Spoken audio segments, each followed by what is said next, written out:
Bienvenue dans le QG Week-end, voici les titres de l'actualité. Le président camerounais Paul Biya a reçu un document portant réforme de la CEAC. L'émissaire, le ministre des Affaires étrangères gabonais, Alain-Claude Billy Binzé, a été reçu en audience ce vendredi 6 septembre. Remaniement ministériel en Côte d'Ivoire, le nouveau gouvernement formé ce 4 septembre compte 49 membres, dont 41 ministres. Et puis le Tchad s'inspire du modèle gabonais dans le secteur agricole. Le pays compte mettre au point une zone économique spéciale agricole pour moderniser le secteur. L'Union africaine lève la suspension du Soudan, une sanction annoncée début juin après la répression d'un sitting de la contestation faisant une centaine de morts. La suspension visait à faire pression sur le Conseil militaire au pouvoir pour la mise en place d'un gouvernement civil de transition. Après la signature d'un accord en août dernier, un conseil souverain à majorité civile et dirigé par un militaire a été formé. L'instance devra assurer la transition. La formation de ce gouvernement a été saluée comme le début d'une ère nouvelle par le président de la Commission de l'Union africaine, Moussa Faki Mahamat. Dans le cadre de la réforme de la CEAC, le président camerounais Paul Biya a reçu les documents portant réforme de la sous-région Afrique centrale. Une audience a eu lieu avec le ministre gabonais des Affaires étrangères, Alain Binzé, ce vendredi 6 septembre. Reportage Viviane Bauken.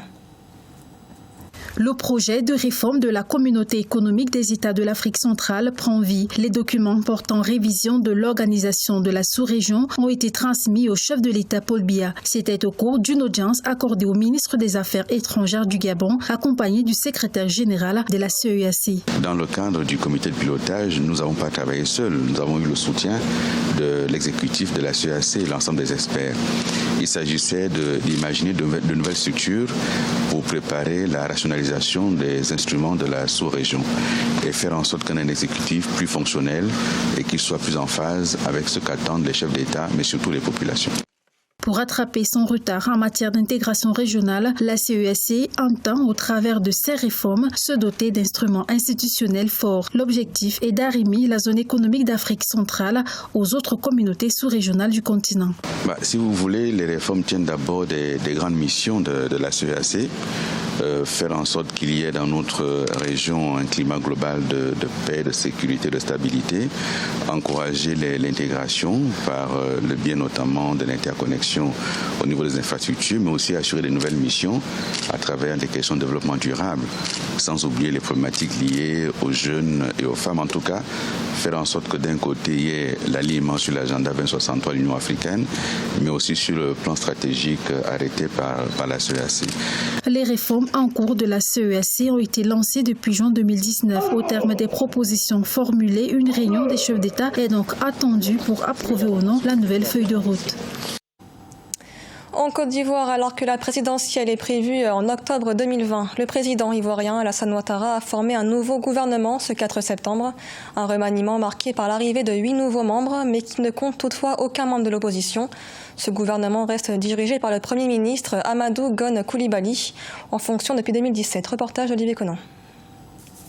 La Côte d'Ivoire a un nouveau gouvernement. Le président Alassane Ouattara a signé mercredi 4 septembre 2019 le décret de nomination des membres de la nouvelle équipe du Premier ministre Amadou Gon Coulibaly. Il faut surtout noter que 2 ministres sortent du gouvernement, en l'occurrence Mamadou Sangafoua Coulibaly, ancien ministre de l'Agriculture et du Développement rural, et Adama Koné, ministre de l'Économie et des Finances. C'est un gouvernement commando pour la campagne, la même équipe qui est là depuis quelques mois, qui a gagné des batailles, des combats, qui a permis peut-être de renforcer le RHDP, d'avoir les résultats que l'on sait lors des élections locales. C'est la même équipe qui est restée, qui a été renforcée et donc c'est un gouvernement de combat, c'est un gouvernement qui est prêt pour la bataille de 2020. Le nouveau gouvernement ne compte aucun membre de l'opposition. Cette dernière estime donc que le chef de l'État a fait essentiellement le choix de ses partisans du rassemblement des oufouettistes pour la démocratie et la paix dans la perspective de l'élection présidentielle de 2020. C'est un gouvernement plus pour offrir des postes à des cadres qu'on veut mobiliser pour la campagne électorale 2020 que pour servir les intérêts de la Côte d'Ivoire et résoudre les problèmes de l'école, de la santé, des infrastructures, etc. Donc on n'attend rien, on n'a rien à attendre de ce gouvernement. Le nouveau gouvernement compte 49 membres, 41 ministres et 7 secrétaires d'État. C'est le troisième gouvernement formé par le Premier ministre Amadou Gon Coulibaly depuis sa nomination en 2017. Au Niger, le parti d'opposition Front Patriotique a saisi la CEDEAO dans le cadre de la crise préélectorale. À l'approche des élections générales de 2020 et 2021, le parti d'opposition demande une intercession dans le déroulement du processus électoral. Reportage de notre correspondant Sadou Alizé Mokhtar. Au Niger, le Front Patriotique, l'une des coalitions de l'opposition, saisit l'Organisation des États d'Afrique de l'Ouest, la CEDEAO, pour créer les conditions devant favoriser un dialogue politique en vue d'un processus électoral consensuel en 2020.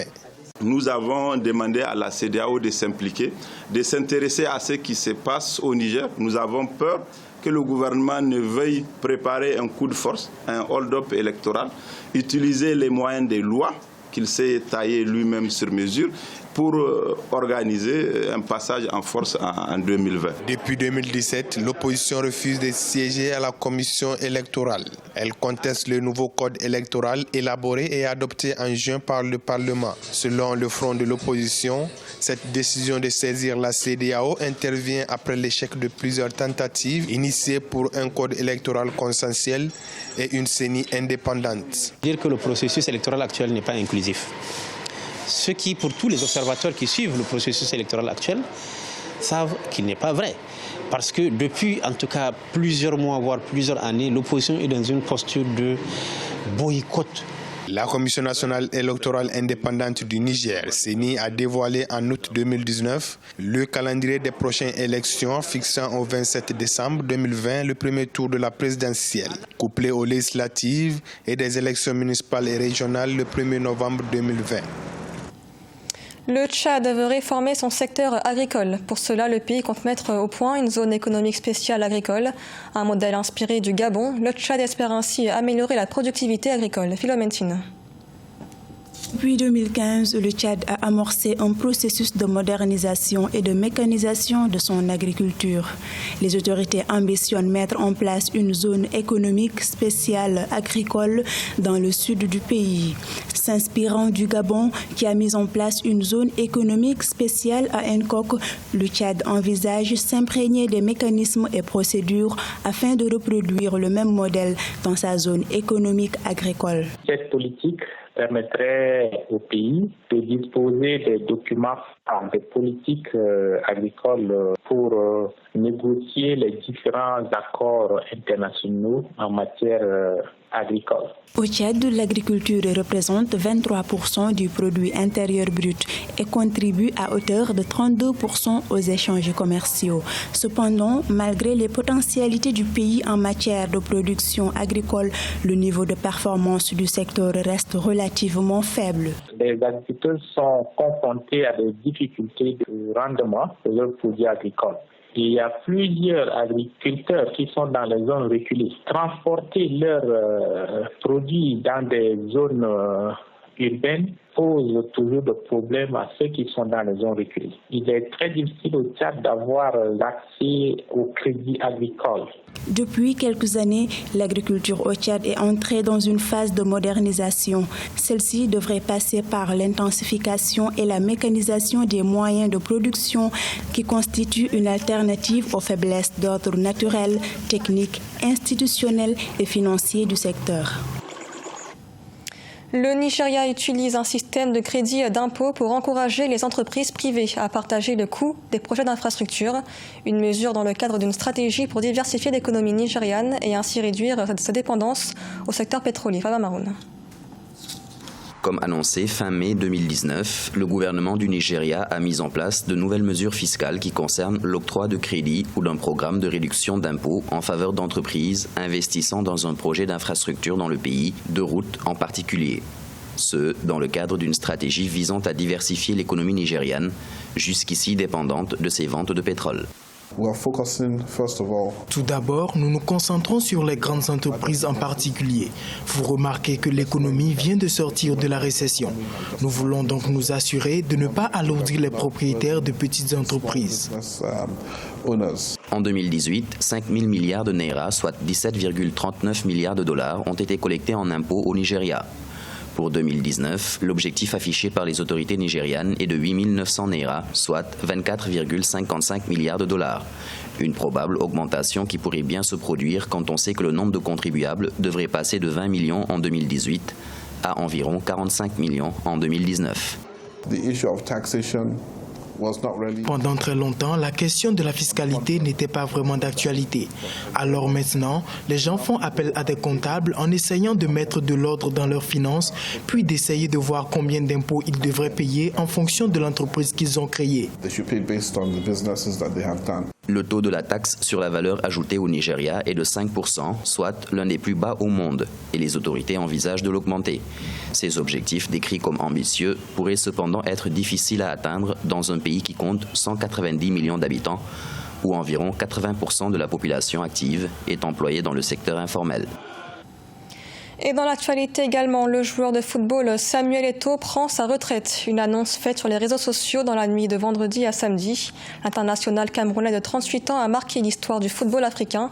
Il a notamment remporté 2 Coupes d'Afrique des Nations avec les Lions indomptables du Cameroun en 2000 et 2002. Considéré comme le meilleur buteur de la CAN, il a été élu 4 fois joueur africain de l'année. Rappelons que Samuel Eto'o a été nommé collaborateur du président de la CAF, Ahmed Ahmad, au sein de la Confédération africaine de football en juillet dernier. Ce journal a été réalisé par l'ensemble de la rédaction. Merci de l'avoir suivi. L'information continue sur Africa 24.